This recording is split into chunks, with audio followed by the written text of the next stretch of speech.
حضرت عبداللہ ابن مبارک رحمۃ اللہ تعالیٰ علیہ سفر کرتے تھے تو راستے میں ایک شہر آتا تھا چھوٹا سا، رک جاتے تھے، ایک نوجوان آپ کی بڑی خدمت کرتا تھا۔ ایک دن آپ شہر میں گئے تو نوجوان آیا نہیں، تو آپ نے معلومات کی کہ نوجوان کہاں ہے، پتہ چلا وہ جیل میں ہے۔ حضرت عبداللہ ابن مبارک علیہ رحمان نے پوچھا بھائی جیل میں کیسے چلا گیا؟ تو نیک لڑکا تھا، اچھا لڑکا تھا، کہ اصل میں اسے کسی سے قرضہ لیا تھا، اور اس کا مدت پوری ہو گئی تو اس نے قاضی کے پاس کیس کر دیا۔ قاضی نے کہا ٹھیک ہے، یا تو پیسے دے یا پھر قید۔ عبداللہ ابن مبارک علیہ رحمان نے کہا یار میری بڑی خدمت کرتا تھا، اچھا لڑکا تھا، اس کی مدد کرنی چاہیے۔ تو آپ نے اس سے پوچھا اس کا قرض کس پر تھا؟ کہا فلاں آدمی پر تھا۔ آپ اس سے ملے، میں فگر ایسے آپ کو اپنی فرضی دے رہا ہوں کہ اگر تم کو 10,000 روپے مل جائے تو تم کیس واپس لے لو گے؟ بولا میں نے کیس کر کے کیا کرنا ہے، 10,000 روپے مل جائیں کیس واپس لے لوں گا۔ عبداللہ ابن مبارک رحمۃ اللہ تعالیٰ نے فرمایا ٹھیک ہے میں تمہیں 10,000 دیتا ہوں، کیس واپس لے لو، اس نوجوان کو رہا کر دو، مگر میری ایک شرط ہے کہ جی تم اس نوجوان کو یہ نہیں بتاؤ گے کہ پیسے کس نے دیے۔ کہ ٹھیک ہے، مجھے کیا کر رہے ہیں نام بتا کر، مجھے پیسے چاہیے۔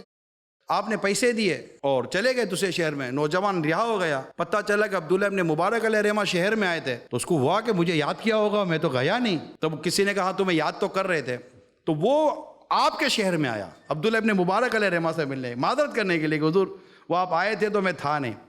اور جیسے وہ نوجوان آیا تو آپ کو وہ بے چینی ہو گئی کہ لگتا ہے اس کو بتا دیا میرا شکریہ ادا کرنے کے لیے آیا ہے۔ تو اس نے آ کر کہا کہ حضور آپ ہمارے شہر میں آئے تھے، میں معذرت چاہتا ہوں میں آپ سے مل نہیں سکا۔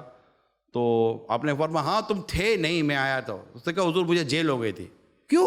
ایسے پوچھا حیرت کے ساتھ، کیسے جیل ہو گئی؟ کہا بھائی یوں قرضہ تھا اور میں قرضہ ادا نہیں کر سکا اور کسی نے مجھ پہ کیس کر دیا۔ تو پھر کیا ہوا؟ بولا ایک بھلا آدمی آیا تھا، اس نے میرا قرضہ اتار دیا اور میں باہر آ گیا، پتہ نہیں وہ کون تھا۔ تو عبداللہ ابن مبارک نے فرمایا جو بھی تھا تمہیں سے کیا، اس کے لیے خیر کی دعا کر دو۔